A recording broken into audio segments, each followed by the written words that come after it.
ئەو ترسەی هێزەکانی پێشمەرگە هەیان بوو لە هاتنی خێزانە عەرەبەکانی قەزای حەویجە تەنها گومانێک نەبوو، چونکە بەرپرسانی ئەمنی تاکید دەکەنەوە کە هێرشەکەی شەوی چوارشەممەی قەزای دەبست لەلایەن شانە نووسەکانی داعشەوە ئەنجام دراون. دەژڵێن تەنانەت زانیاریشیان هەبووە لەسەر ئەو چەکدارانە و بەنیازبوونە دەستگیریان بکەن، بەڵام بەر لەوەی دەستگیر بکرێن 6 چەکداری خۆکوش هێرشیان کردا سەر بنکەی پۆلیس و پۆلیسی نەهێشتنی تاوان و قایمقامێتی قەزای دەبس و توانیان بۆ ماوەی 2 کاتژمێر ئەو سێ دەستگایە کۆنتڕۆڵ بکەن. بەڵام دوای ئەوەی 4 چەکداریان خۆیان تەقاندە و دوانەکەی تریشیان بە گولەی هێز ئەمنیەکان کوژران، دۆخی ئەمنی قەزاکە ئاسایی بووە و هەر سێ دەستگا حکوومیەکە لەلایەن هێز ئەمنیەکانەوە کۆنتڕۆڵ کرانەوە. بالتأكيد گومانی ئێمە ئەوەیە کامانەشانەی نووسوو ئێستا حالیان وا خەریک بەرنامەین ئینشاڵڵا ئەوانەی کەماون ئەوانەی گومانیان لێکری یاخود ئەوانەی مەطلوبن گشتیان دەستگیرەکرد. فترێکی زۆرە ڕێگایان پێنادرێ بە زمانی کە هاتوون هین پێشترە.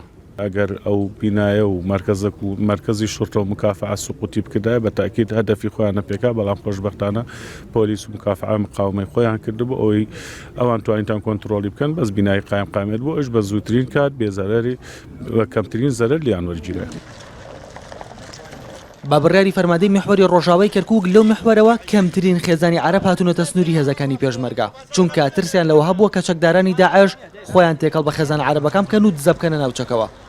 فەرماندەی میحوەری ڕۆژاوای کەرکووک باسی لەوە کرد کە بەشێک لە فەرماندەکانی پێشمەرگە و کاربەدەستانی ناوچەکە هۆکار بوون بۆ ئەوەی ژمارەیەک چەکداری داعش خۆیان تێکەڵ بە خێزان عەرەبەکان بکەن و بچنە سنوورەکانی پێشمەرگەوە.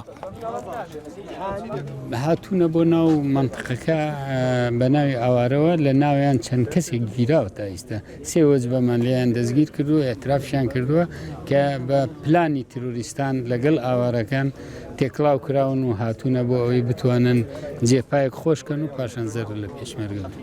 پێشتریش نەمان هێشتووە ئێمە سنوورێکمان بۆیان داناوە نابێت لەوێ دەرباسکەن، بەڵام لێرە و لەوێ کار بە دەستێکی کەم تەرخەمی یا کەسێک نەناسێ یا خزمێکی بەبێ ئاگاداری جێهاتە بەرپرسەکان کەسێک بێنێ لێرە هەیە لەوانەیان کردووە و بە دوچوونیان بۆکەن و هەر کەسێک کەم تەرخەم بێ ئیجراعاتی یاسایی لەگەڵک.